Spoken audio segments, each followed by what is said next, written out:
These games are ranked by PlayScore. It's a unique rating that averages critic and gamer reviews. Opening our list is Sid Meier's Civilization VI. The sixth title of the series builds upon the successes of the previous games and expansions, with some major tweaks in presentations and in gameplay.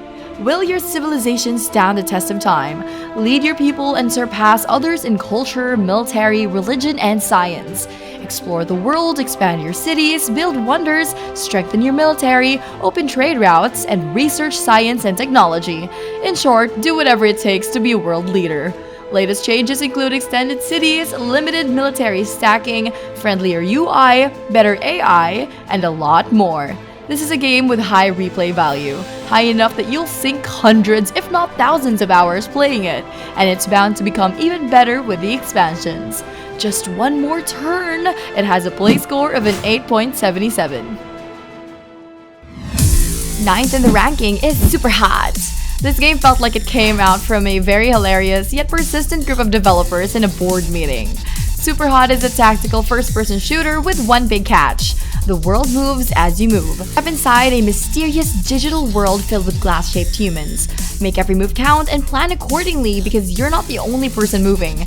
Shoot your enemies, mark that headshot, and finish each of its many fun levels. One moment you're slashing your enemies with a katana, a moment later you're left weaponless and you have to kill them with your fist. It's not easy, but it sure is exciting. Oh, one more thing, the game now has a VR version for the Rift with Oculus Touch support. It has a play score of 8.79. Rank number 8 is Enter the Gungeon. Gather your ragtag group of lost Gungeoneers in this frenetic and crazy bullet hell of a game. Devolver Digital gives you Enter the Gungeon. It's your one-stop shop for fast-paced survival in its procedurally generated labyrinths. Upon these Gungeoneers lies a perilous quest to find the ultimate gun that can kill the past. However absurd that may be, it's the one thing that holds them together.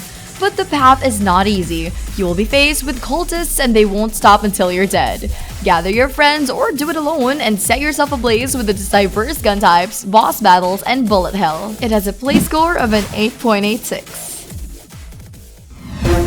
7th is Grim Dawn.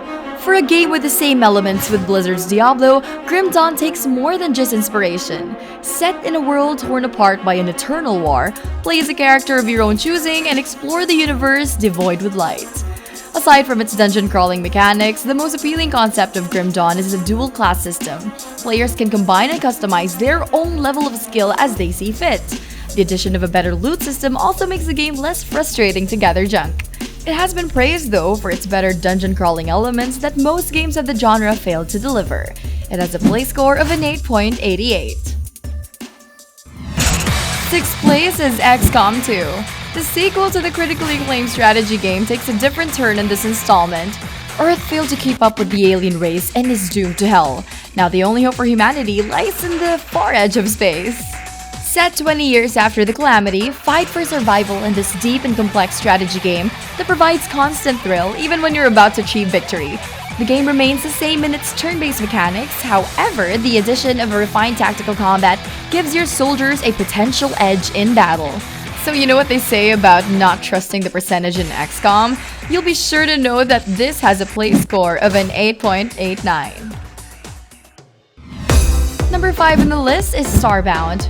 From the publisher that gave us Stardew Valley comes a game so adorable and so full of content. Starbound is a large sandbox world filled with so many things to do. From the normality of life or through the vastness of space, we're pretty sure your character will be overwhelmed. As the game states it, you choose your own story. But first, you must be aware of the path around you. You are not on Earth anymore and the universe is infinite. Engage in a fun campaign with memorable characters and side quests. Build, craft, explore, or if you can do it alone, gather a friend and venture into the world beyond. It has been widely applauded for its creativity and expansiveness. It has won numerous awards for being a successful indie game and it has a play score of an 8.91. 4th is Hyper Light Drifter.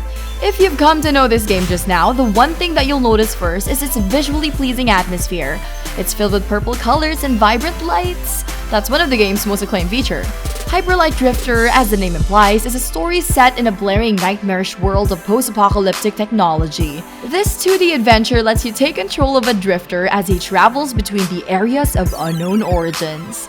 The game has a fast-paced combat. Your drifter can do various abilities with his powerful energy sword.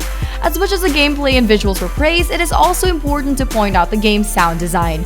It's taking inspiration from the classic NES games with no dialogue, but it's full of heartwarming music.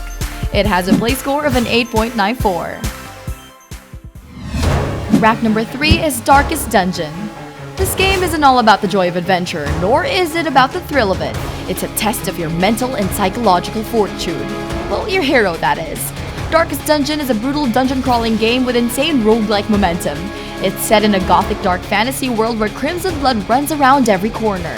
Recruit, set up your own band of heroes in a journey of constant ruin and despair. With its unique affliction system, your heroes won't be fighting monsters, but stress as well.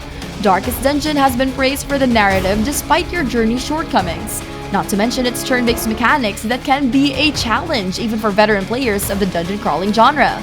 The latest expansion is set to be released this early 2017, so stay tuned for more blood-curdling moments. It has a play score of a flat 9. Second is Pony Island. If you're expecting a game about ponies, then you're out of luck. Pony Island, ironically, is really not what you expect it to be. Well, yeah, I'm sure you've been asking too many questions judging from the trailer. Believe me, we do too. Apparently, Pony Island breaks the fourth wall. It's rare when games do that, and when they do it perfectly, then it's a trippy ride for players who just want to casually enjoy a simple game. So the game is fairly simple. Solve a series of riddles and try not to let the game break you. Otherwise, you're pretty much screwed up. It's a demented trip to a digital world, and you'll be amazed at how genius most of the moments are. It has a play score of a 9.02. And here are the runners-up before we reveal the number 1. Devil Daggers. Armed with magical daggers, survive for as long as you can in an arena of demons.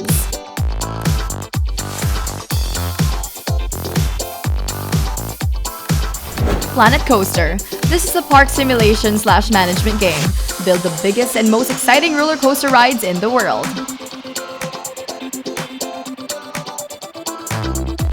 Stellaris. From the makers of grand strategy games, Europa Universalis and Crusader Kings, comes an epic space exploration game. The Witness.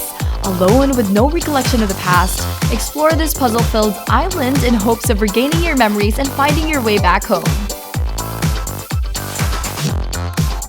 The Banner Saga 2, a continuation of the award-winning and emotional adventure game, with new characters, new race, better tactical combat, and so much more. Inside, the makers of the indie hit Limbo is at it again, with an even more bizarre, eerie, and engaging feel. It's WTF to the very end. Naruto Shippuden Ultimate Ninja Storm 4. The series constantly ranks as one of the finest of all game adaptation of an anime manga franchise. Abzu. This is one beautiful exploration game. Marvel at the majesty of marine life with good music and graphics.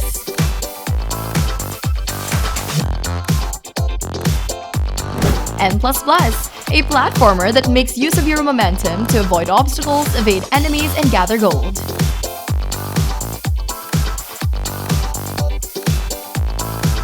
Rise of the Tomb Raider. A sequel to the hugely popular Tomb Raider released in 2013, Lara embarks on a mission to uncover the mystery of the lost city of Kitej. You can get these games right now by clicking the links in the description box below. And the What to Play award for the best PC game of 2016 goes to Stardew Valley. You may be wondering, where are the big blockbustery AAA games What to Play? They failed to make the cut, and both gamers and critics seem to agree. The PC is home to tons of amazing indie games that rarely receive credits. What's amazing is that they also excel at bringing quality content for the PC gaming community. Then there's the case of AAA's over-promising and under-delivering. Stardew Valley is an exemplary entry to the indie PC scene.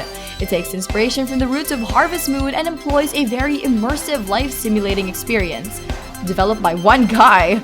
Yeah, one guy. Take control of your own character as he retires from the life of high-rise buildings and urban cities. You are tasked to take care of your grandfather's farm, and upon that intro, you will be left with whatever you do. Grow crops, build relationships, talk to unique NPCs, and set forth on a journey of blissful solace. The game is also aiming for console releases, and most of the fans are waiting for the upcoming multiplayer patch. See you on the farmstead, players! Stardew Valley has an excellent play score of a 9.26, and it wins our top 10 PC games of 2016. So, how about you guys? What's your best PC game of 2016? Comment below and let's talk about it. We publish 3 gaming videos every week, so don't miss out on any of them. Click that bell button beside the subscribe button, check the send me box, and save. Don't forget to like and share this video to your friends. Subscribe now and follow us on Twitter, Facebook, Instagram, and Google+.